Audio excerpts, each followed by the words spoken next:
The study that I'm largely covering about was a pre-Sandy storm surge modeling effort of the integrated New York City metro region transportation system, the New York City panel on climate change. Key findings are that sea level rise will accelerate by about 6 feet.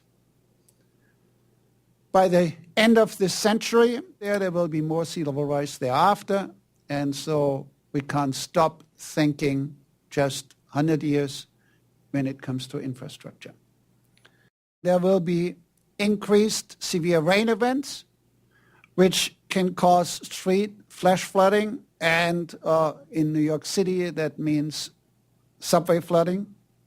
And there are a substantial increase in those projections in the heat waves, both in severity and frequency, which can affect power supply and can increase operational costs, ventilation, air conditions, and so on.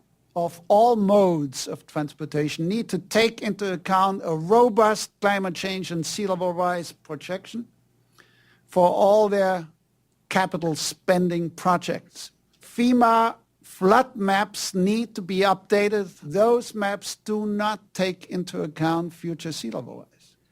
Transportation systems need to be designed and retrofitted to make them adaptively resilient, but it has to be commensurate, the sea level rise, with the expected life cycle of the systems or components.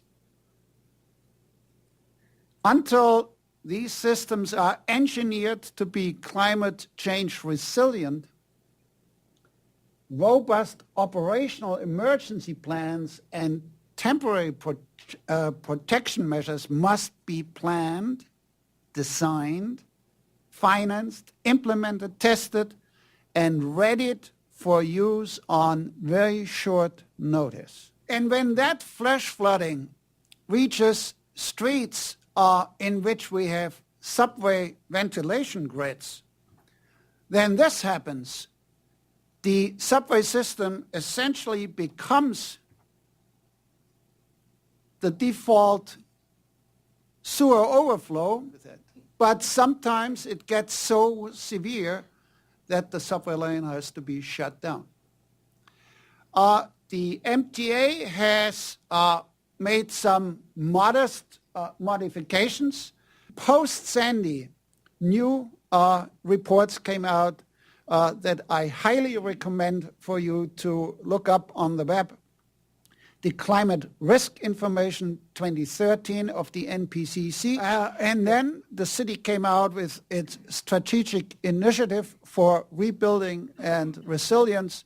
We took a lot of Columbia engineering student men and women power and put them to work. We got a 3D model together of the entire subway and railroad tunnel system that crisscrosses the area. The volume, the elevations, the ventilation rates, everything, and put the 100-year flood on top and see where the water would go. And then we did this with 2-foot sea level rise superimposed and with 4-foot sea level rise superimposed. All the subway tunnels from Manhattan to Brooklyn would flood. Enough water flows in so it backflows into those portions of the subway system that would not flood on their own if there would be only surface supply of water. Hydraulic computations showed flooding is complete in 40 minutes. Sandy was, by flooding level alone, about a 700-year flood. We asked ourselves the following questions. What is the expected direct damage from the 100-year flood, as modeled, to the transportation infrastructure itself? How long will it take for the various components of infrastructure to have their services restored? And what will be the potential economic losses from the transportation and or utility outages and extended restoration times. The economic output of the New York City economy is $4 billion per day. I said on day one, it's zero after the storm. And on day 20, it has recovered to 90%. And in between, it linearly creeps back up. The direct impact is roughly 50 billion. Others said, oh, let's look at London, St. Petersburg, Venice, even Providence, Rhode Island. Let's put barriers in front of the harbor of New York, and we are solved. It is probably a very cost-effective solution, even so it may cost $20, $30 billion for, let's call it 100 years. And why only for 100 years? When sea level rise gets to 6, 7, 8 feet, you have to close them all the time because it's like Sandy time, any days, any sunny day. Don't forget that we have here a Hudson River that wants to get out to the ocean. So you flood your beautiful protected community from behind. In the long run, there are fundamentally 3 basic modes of adapting to climate change. One is protection. The next is accommodation. You actually invite the water into your neighborhood, make everything submersible.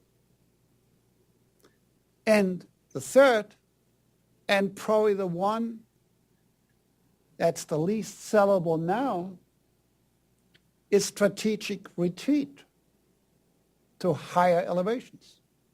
The problem is we have sinned over the last 200 years when we didn't know sea level rise was around the corner and put all our valuable things on the waterfront. Smart money will sooner or later find out that elevations is actually a very valuable asset. Sandy inserted itself. It was extraordinary by its 1,000-mile diameter. And that caused a lot of water to pile up on the coast. In preparation for the arrival, the shutdown occurred roughly 36 hours of the subway system. That's the technology that we are looking at right now in our modern world financial city. Sandbags. Now, why was Sandy different? Sandy was different because it hit the backbone of the New York City transportation system here in the subway. Sea level rise alone amplifies your risk exposure by a factor of 30, and that has to sink in, period. The 15 bridges, even so some access ramps were flooded, were back within a day. On the other hand, tunnels took longer, up to 11 days to fix them. The MTA, knowing which tunnels would flood ahead of time, went in, took out all the sensitive signal and control systems, brought them to the surface so they would not be impregnated with salt water. This single measure of taking the signals out saved the economy of the metropolitan area tens of billions of dollars. The rail yards and maintenance yards. And they're all in former swamp areas, and they all will have to be somehow initially protected or at least wet-proofed to some degree. And in the long run, new strategies will have to be developed where those yards should be and how they are operating. Incorporate the climate change information and probabilistic risk estimates for various time horizons into all strategic planning and capital spending decisions. Use climate change and sea level rise challenges as an opportunity to think about new infrastructure systems. Turn opportunities and challenges into a forward-looking urban renewal. Not investing in these resilience measures will be more expensive by factors of 4 to 10 in incurred direct and economic losses combined.